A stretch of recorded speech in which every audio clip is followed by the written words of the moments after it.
Hello friends, welcome. My name is Kamalveer. आज का हमारा टॉपिक है non alignment movement, historical background, relevance of non alignment movement. तो ये 3 टॉपिक हैं। आपको पता है कि हम यूनिट नंबर 2 कर रहे हैं। लास्ट वीडियो में हमने पढ़ा था continuity and change in India's foreign policy. इसके अंडर ही ये सारी चीज़ें आती हैं। हमने अभी तक प्रिंसिपल्स एंड डिटर्मिनेंट्स यहाँ तक ये तो पढ़ लिया है।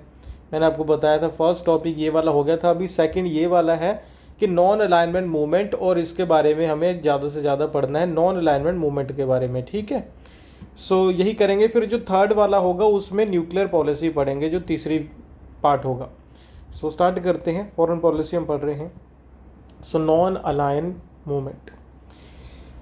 नॉन अलाइनमेंट मूवमेंट, तो पहली चीज़ ये समझ लो कि जो आपको पता है कि फैक्चुअल नॉलेज आपको पता होनी चाहिए कि नॉन अलाइनमेंट मूवमेंट का जो चेयरमैनशिप है इस टाइम पे वो युगांडा के पास है। 2014 से 2027 तक, ठीक है, उनके पास ही रहेगी। एक चीज़ समझो, नॉन अलाइनमेंट मूवमेंट क्या है? एक तरीके का ऑर्गेनाइजेशन है। ठीक है, ऑर्गेनाइजेशन है ये एक तरीके का। जैसे यूनाइटेड नेशंस हैं, IMF है, वर्ल्ड बैंक है, एशियान है, कई सारे ऑर्गेनाइजेशंस हैं ना। ऐसा ही एक ऑर्गेनाइजेशन है नॉन अलाइनमेंट मूवमेंट।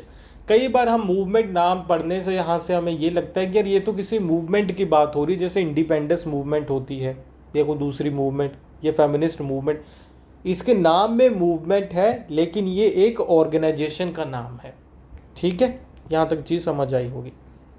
आगे तो इसमें टोटल 120 मेंबर स्टेट्स हैं जो फुल टाइम मेंबर हैं इसके, 120।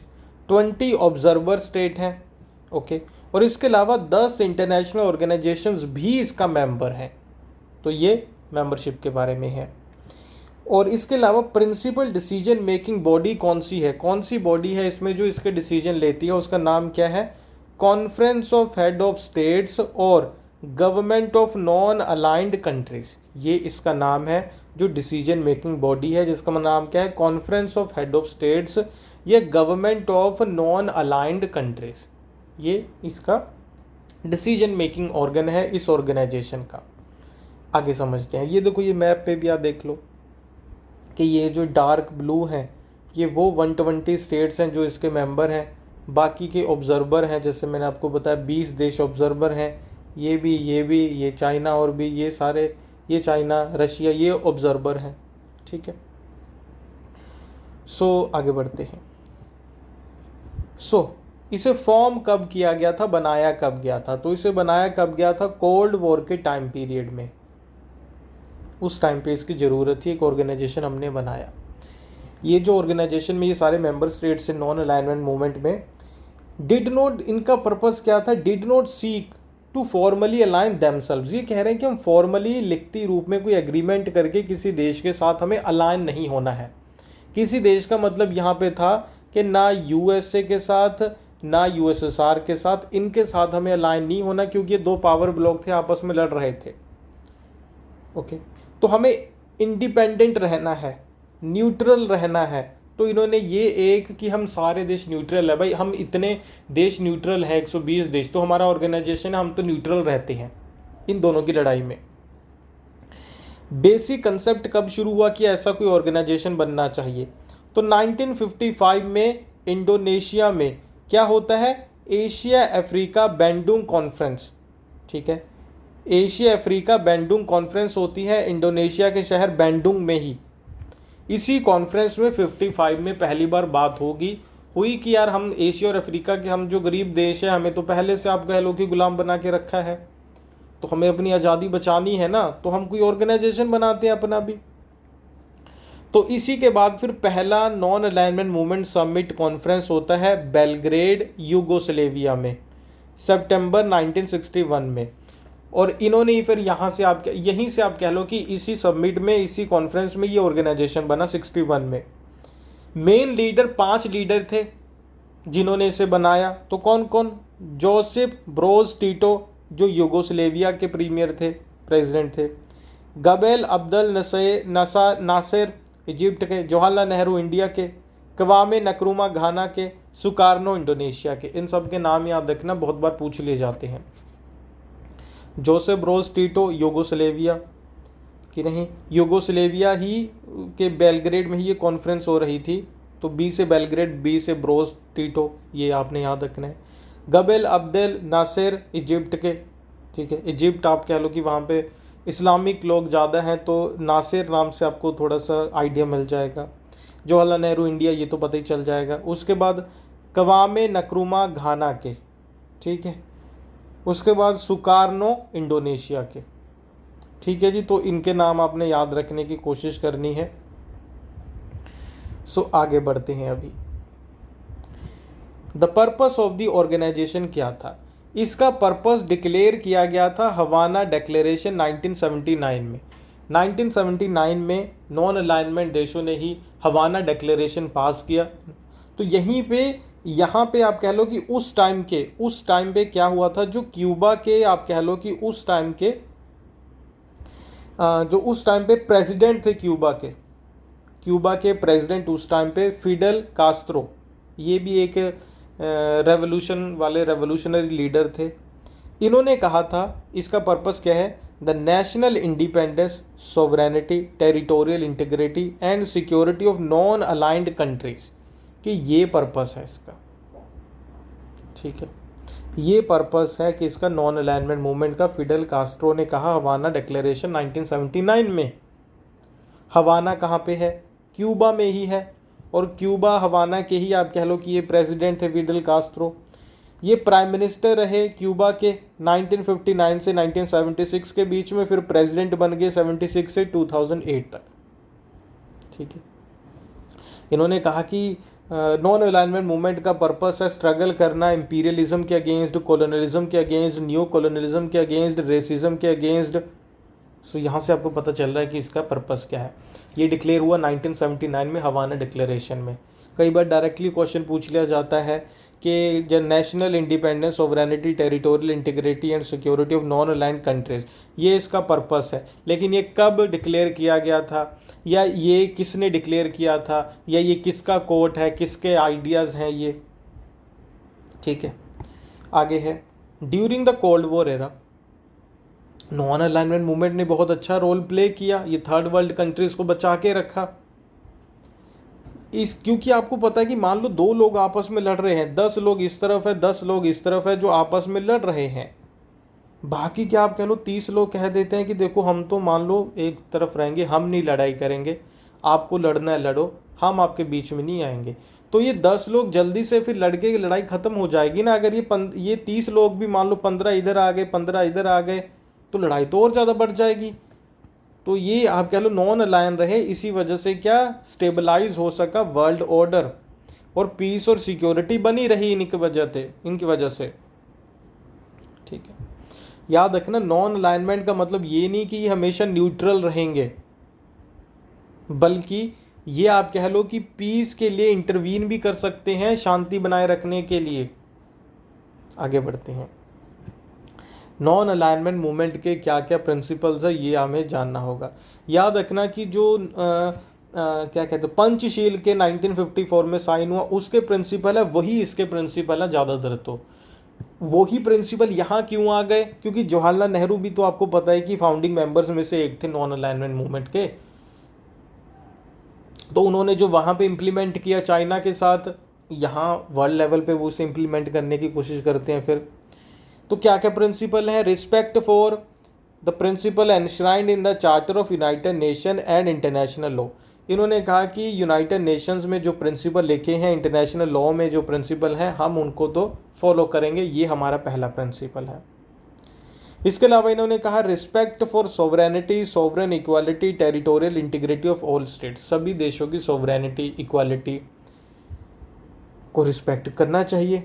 Peaceful settlement of international conflict, वो कहते हैं कि किसी भी देश के में कोई कॉन्फ्लिक्ट हो भी जाए दो देशों में, तो पीसफुली बैठ के चुपचाप से उसे रिजॉल्व करो, जैसे कि यूनाइटेड नेशन के चार्टर में लिखा है।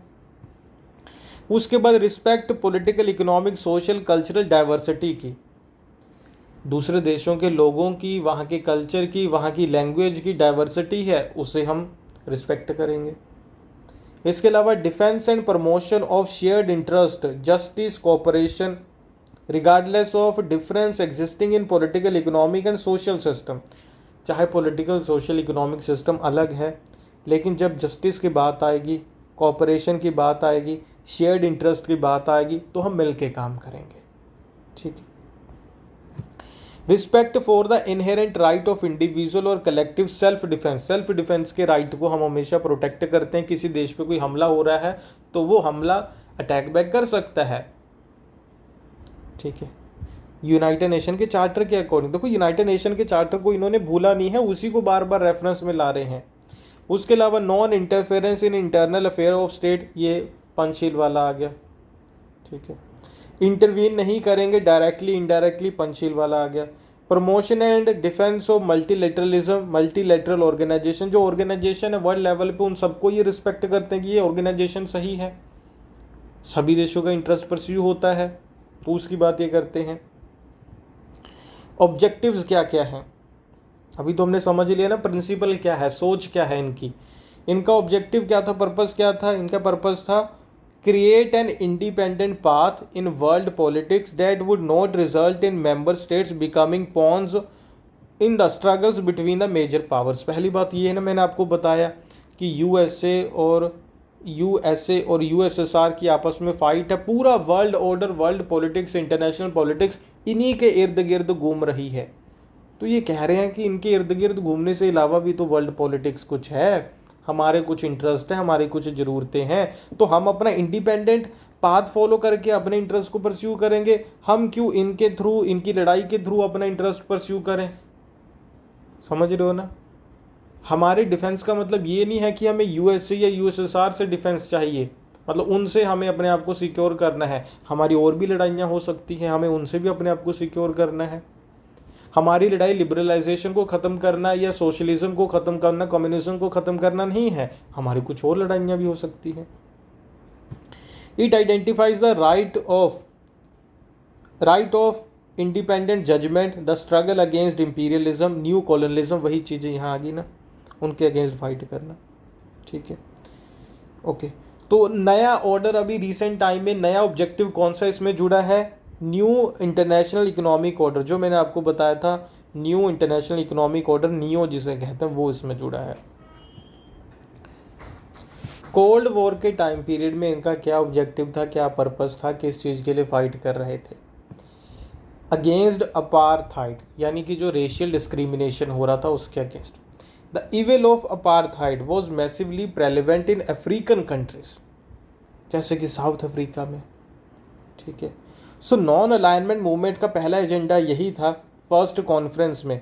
ठीक है, कि इसके अगेंस्ट तो भाई फाइट करना है, ये जो रेशियल डिस्क्रिमिनेशन होता है, भेदभाव होता है। During second non alignment movement conference at Cairo, दूसरा कायरो में हुआ, the government of South Africa was warned against the discriminatory practices of apartheid.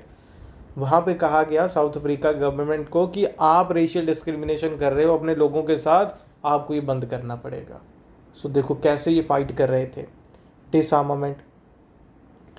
The non align movement repeatedly comes out for maintenance of peace, peace के बारे में बात की इन्होंने कहा आर्म्स रेस जो चल रही है, वेपन्स के लिए आप फाइट कर रहे हो, वो तो को एग्जिस्टेंस उससे तो होगा ही नहीं कभी, उसको ख़त्म करना चाहिए। In the general assembly India submitted a draft resolution declaring that use of nuclear weapon would be against the charter of United nation, कि ये न्यूक्लियर वेपन यूज़ करना यूनाइटेड नेशन के चार्टर के अगेंस्ट है, क्राइम अगेंस्ट ह्यूमैनिटी होगा, तो इसे हमें प्रोहिबिट करना है, ख़त्म करना है, इनको डिसआर्मामेंट करना है। उस टाइम पे ये चीज़ें हो रही थी। यूनाइटेड नेशन सिक्योरिटी काउंसिल में रिफॉर्म की बात कर रहे थे। ये शुरू से ही कह रहे हैं कि यूनाइटेड नेशन सिक्योरिटी काउंसिल में यूएसए और यूएसएसआर का डोमिनेंस है, इसे ख़त्म करो। ये कह रहे हैं कि जो थर्ड वर्ल्ड कंट्रीज़ हैं उनका रिप्रेजेंटेशन तो बहुत कम है। ठीक है, तो ये आप कह लो कि 17th जो नाम का कॉन्फ्रेंस हुआ वेनेजुएला में, वहाँ भी ये डिमांड उठाई। ये डिमांड ये बार बार उठा रहे हैं, तो रेलेवेंस वाली बात आप यहाँ से देख सकते हो। तो ये डिमांड आज तक, ये डिमांड बची हुई है, ये डिमांड आज तक पूरी नहीं हुई। तो यानी कि नॉन अलाइनमेंट की रेलेवेंस है, क्योंकि आज भी ये ज़रूरत है और इस चीज़ के लिए आज भी ये फाइट कर रहे हैं। रेलेवेंस वाले टॉपिक में आप ये याद रखना। ठीक। लेकिन जो रीजनल लेवल पे टेंशन थी उसमें ये रिजॉल्व नहीं कर पाए, तो वो बात अलग है। इंडिया का पोजीशन क्या है अभी नॉन अलाइनमेंट मूवमेंट को लेके? इंडिया एक फाउंडिंग मेंबर है, आपको पता है, सबसे बड़ा मेंबर है। ठीक है, ठीक है, एक्टिवली पार्टिसिपेट किया हमने शुरू से ही 1970s तक। सो यहाँ तक पार्ट नंबर 1 हम कंक्लूड कर देते हैं। यहीं से फिर पार्ट नंबर 2 शुरू करेंगे इस टॉपिक का, इंडियाज़ पोजीशन और बाकी चीज़ें आगे समझेंगे। सो पार्ट नंबर 2 यहीं से स्टार्ट करते हैं।